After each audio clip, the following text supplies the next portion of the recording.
Welcome to Not Another PD, the podcast for helping professionals who are over dull trainings and death by slideshow workshops. I'm Jasmine Purcell, social worker, coach, supervisor, and self-proclaimed boundaries queen. Each week, you'll hear real, honest conversations, sometimes solo, sometimes with expert guests. Think insider perspectives, practical takeaways, and a focus on your well-being, not just how you show up for clients. This podcast is about you, the human behind the caseload, the human behind the profession. So, what are we waiting for? Let's get started. Episode 4. Hi, everyone. It's very, very windy here in Melbourne. I'm hoping that you can't hear the wind in this recording. Once I listen to it afterwards, if it's too windy, I will have to re-record it on a non-windy day. Before we jump into today's episode, we will just do a quick recap of episodes 2 and 3. I introduce you all to my signature boundaries pyramid framework, of which there are 3 parts. And today we're going to be focusing on the third and final part, the top of the pyramid. But if you haven't listened to episodes 2 and 3, I will just do a quick recap now, either if you've forgotten what the other parts of the pyramid are, or if this is the first time you're joining me. And if this is the first time you're joining me on the podcast, a huge warm welcome, and it's so lovely to have you here. And if you're returning from being a listener of the other episodes, welcome back. So at the very bottom of the pyramid, there are 3 main parts, the bottom being survive. And survive is where we are beginning to put in some very basic boundaries, maybe not as consistently as we would like in the survive stage. And I gave some specific examples in episode 2, so I won't repeat. For those of you that have already heard episodes 2 and 3, then the middle part of the pyramid is sustain. So this is where we're becoming a bit more confident and firmer with our boundaries. And this is the very top tier of the pyramid, which is thrive. So thrive is really the end result of the work that, if you've been working on your boundaries for a long time, as I have been, then thrive is at the top of the pyramid once you've worked your way through survive and sustain boundaries, and then you'll most likely find yourself in thrive. So if you're in thrive, then you would have done a lot of the earlier groundwork, and boundaries no longer feel like something that are forced, and they start to become more natural to you and integrated in not just your work, but your whole life.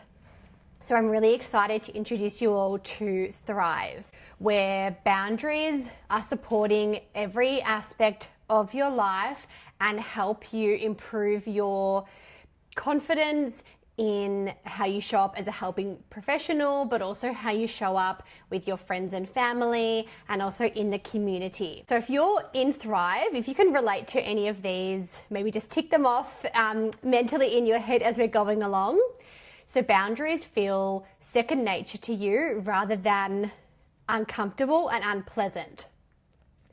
You're actually at the stage where you're modeling healthy boundaries for not just yourself, but colleagues, your clients, even your family and friends. So people may come to you for specific advice or guidance around boundaries because they know that you're excellent and so skilled with your boundaries at this point in time as well. It's kind of like how I call myself the boundaries queen, because I've done so much effort over, I guess, almost a decade, or over a decade working in this sector, that boundaries, that now I find that people in my life, both other professionals, but also friends and family, will come to me if they need a bit of support around how to implement their boundaries. So if you're someone that others go to for support, then you're likely in Thrive yourself. And you're someone who is really driven by the values behind the work that you do, and you're actually able to enjoy the work that you do again because your boundaries are really crystal clear, or they're becoming even more crystal clear at this point. For me, I knew I was in Thrive when boundaries became automatic for me. And sometimes when we're still working on our boundaries and we still may have a long journey ahead in implementing our boundaries and implementing them confidently, we tend to over-explain why we can't do something. This could look like providing too much detail. Let's say, for instance, and I'll just give a general example, and then I'll give a specific example from my practice. But an example could be in which you're still working on your boundaries and you're not in fact at Thrive at this point. And it's totally okay if you hear this and you think, I'm nowhere near where I'd ideally like to be with my boundaries. And I guess that's why I'm having these conversations with you all, because we're all a work in progress when it comes to boundaries, and no one has perfect boundaries 100% of the time. Even for myself, I am the self-proclaimed boundaries queen, a term I gave myself over many, many years of working on these very ideas around what my non-negotiable boundaries are. But it takes a very long time, and there's a lot of discomfort that you need to go through in order to come out the other side and be very clear on your boundaries. And when you're very clear on your boundaries, you'll stop over-explaining why you can't do something. So say, for example, your supervisor or your team manager wants to allocate you another client, and the first thought that runs through your head is overwhelm, anxiety, just feeling you're absolutely snowed under with existing clients, and how could you possibly take on another client? And you're also aware that you have other colleagues in your team that are not at capacity, that they do have the ability to take on existing clients, but yet your team leader, perhaps because you've never said no before, you're always agreeable to any extra tasks, that they have asked you to take on this extra client referral. If boundaries are automatic for you at this point, so if you're in Thrive already, your boundaries they'll be innate to you. So you won't even hesitate, you won't pause, you will just assertively let your team manager know that you're currently at capacity and you're not able to take on any additional clients at this time. However, if you're someone who's still working on your boundaries, and this was definitely me a few years ago, when boundaries are not automatic for us, we're not firm on our boundaries, those around us don't really know what our boundaries are, and we feel uncomfortable to, even if we have an idea in our head of what some of our non-negotiable boundaries should be, we haven't yet developed the confidence to assertively communicate these boundaries to those around us. So because putting in boundaries, if we've never done it before, or we've barely done it in the past, there's very much that feeling of discomfort at saying no to something, especially if your supervisor asks you to take on a new client referral or to make a phone call at what's nearing the end of your workday on a Friday afternoon, and you know that's going to lead to you working half an hour late. That feeling of discomfort is a sign that we still have more work to do on our boundaries, and there's still a lot more exploration that we can do around how to implement boundaries assertively. And you could look at using boundary scripts like I have for my members inside Beyond the Caseload. Having a few scripts can become your default response instead of over-explaining.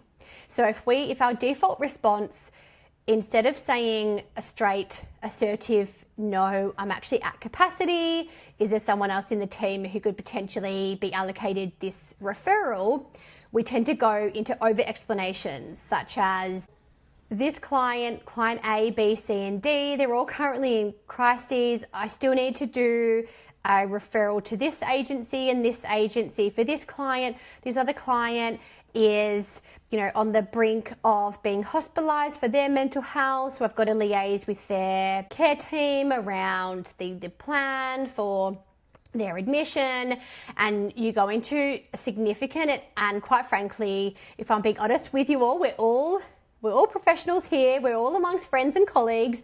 If I'm being totally honest, these over explanations are unnecessary, and there's something that we do to try to absolve ourselves of the discomfort that comes with putting boundaries in place and just saying no in the first place. And that's something that I've done myself, and I see it a lot when people take a day off work. So they take a sick day, and it may be that you need to take that day off as, a mental health day. You're just feeling overwhelmed and you need to take a mental health day and just, reset, and then you come back feeling a little bit more refreshed. Sometimes you may not come back feeling refreshed. You may need more than one day off. But I've also seen a pattern for helping professionals as well who do struggle to put in boundaries and tend to overgive, overservice, overdeliver in their professional roles and really don't prioritize their own well-being.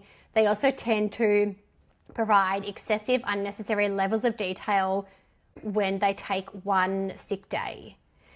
And I've seen this as well, in which instead of just saying to their supervisor or their team manager, I was unwell, I'm feeling better now, and then you return to work. Sometimes this looks like providing significant levels of detail about all the symptoms they were having and all the different specialists they need to see. And if it's one day that you're taking off, it's really unnecessary to provide such a significant level of detail for one sick day. These are just some little warning signs, some little red flags that your boundaries need a little bit more of your attention. So this could potentially be your focus. And what does thrive look like in practice? So some examples of what you may be doing if you're at the thrive part of the pyramid, the very, very top tier of the pyramid, would be that you'd be leaving work on time without any guilt, without worry that you've left certain tasks not checked off. If you have boundaries in place, but maybe your supervisor or your colleagues or even your clients are attempting to overstep those boundaries, then you confidently can address that with them and assertively, but yet politely and kindly. It's always important that we're polite and kind with our supervisors, colleagues, and clients, of course, but there's ways to be kind as well as still being assertive and ensuring that your boundaries are upheld. And with boundaries, these are not just important in our professional life. In our personal life, boundaries are equally important. I personally place equal importance on professional life boundaries to personal life boundaries. So your personal life boundaries, if you're in Thrive, is that you may have protected family time. There may be certain days of the week. Some people have every Sunday is that protected family time. So if any of your friends want to catch up with you, any events would be declined if it overrides family time.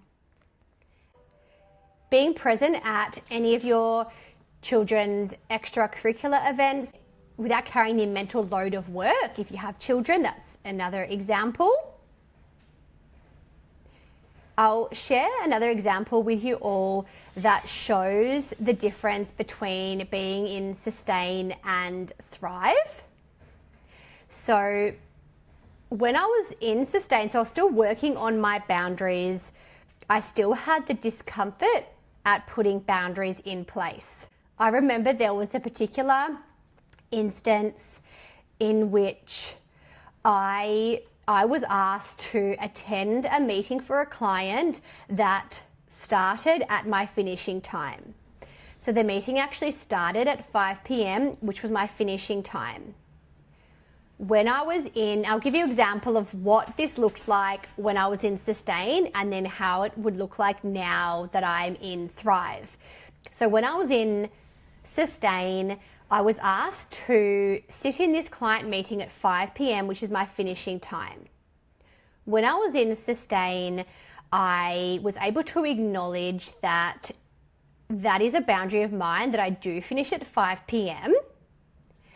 And I also felt such discomfort, internally. There were so many thoughts going around in my head. I felt so uncomfortable, even in my stomach, at needing to have the conversation with my team manager that I wasn't able to attend that appointment unless I received time in lieu. So time in lieu, if you don't have that in your role, it's just where if you do extra time, instead of being paid overtime, you essentially get that time credited to you. So if you end up accumulating 1 hour time in lieu because you work 1 hour late, then another day you can decide to, cash in that 1 hour time in lieu and leave early another day or start an hour later or something like that. So instead of just declining this meeting, which is what I would have done in Thrive, is just politely decline to attend, given that it's after my finishing time. As I was not at that point yet, I was still learning to implement my boundaries. I was still in Sustain. So I agreed to my team manager that I would attend that meeting in exchange for time in lieu. So while I would say I partially implemented a boundary. So I made it really clear to my team manager, who knew very well my finishing time, but that's after my finishing time, and I will be prepared to do that in exchange for an hour of time in lieu. And you may be thinking, well, what's the big deal? It doesn't really matter. You're getting time in lieu anyway. Well, maybe as a once-off, it doesn't matter, but if this becomes a habit and you're always being expected to do extra hours outside of your traditional work hours, it becomes a problem, because then your personal life starts to get impacted. Perhaps there's certain days of the week that maybe you play team sports, or your children play sports, or they have activities. There's a certain night a week that you and your partner go out to eat. And if you start to work back consistently, it does start to work starts to infiltrate your personal life. So I would argue that it does actually matter. And if you're asked to stretch your boundaries on one instance, and you agree, most likely you'll be asked on multiple occasions. So if I were in Thrive instead of Sustain at that point, I would have just politely declined and just not attended that meeting, and it could have been caught up via the minutes or rescheduled that meeting during work hours. I'd be curious to hear from you whether this resonates with you. Are you someone who already has really clear boundaries in place and you don't have any guilt or worry at implementing your boundaries to other people? Or are you someone who may still tend to over-explain and feel a significant level of discomfort if your boundaries are challenged? I will end with a few quick tips of how to move yourself towards Thrive. And this is a gradual move, but here are just some quick tips. And now that we're aware of the boundaries pyramid, then we can use these concepts in regular reflective practice. So you may have reflective practice as part of your supervision. You may be engaged in separate reflective practice sessions, normally in a group setting. Maybe you reflect through your journal, or maybe debrief with colleagues and peers. So that's the first strategy, is regular reflection, and whichever way is most meaningful for you. The second strategy is using scripts and frameworks. So using scripts such as boundary scripts, like those inside my Beyond the Caseload membership, and frameworks such as this one, the Boundaries Pyramid, to help sort of keep you on track. And also checking alignment with your personal values. boundaries that feel more aligned to our values are easier for us to stick to. So what are your personal values, and then how do these relate to your boundaries? I'll invite you all to end on a reflection. What's one boundary you've set recently that actually felt easier now than it used to previously? And that's a sign that you're heading towards Thrive as well, if boundary setting is becoming easier.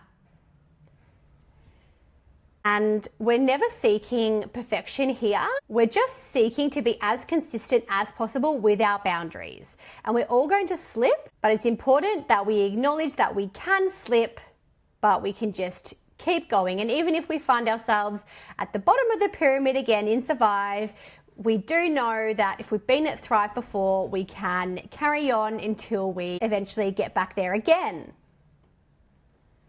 And if you want to explore your boundaries further, I'll encourage you, if you don't already have it, to get a copy of my free boundaries checklist to see where you're currently at with your boundaries. And if you're wanting to delve even deeper, I do have a 2-part boundaries workshops that are coming up. I'll put all the details in the show notes. Thank you so much for listening to Not Another PD. If today's episode resonated with you, share it with a colleague who could use stronger boundaries, less burnout, and more balance. And don't forget to subscribe. Until next time, keep saying yes less.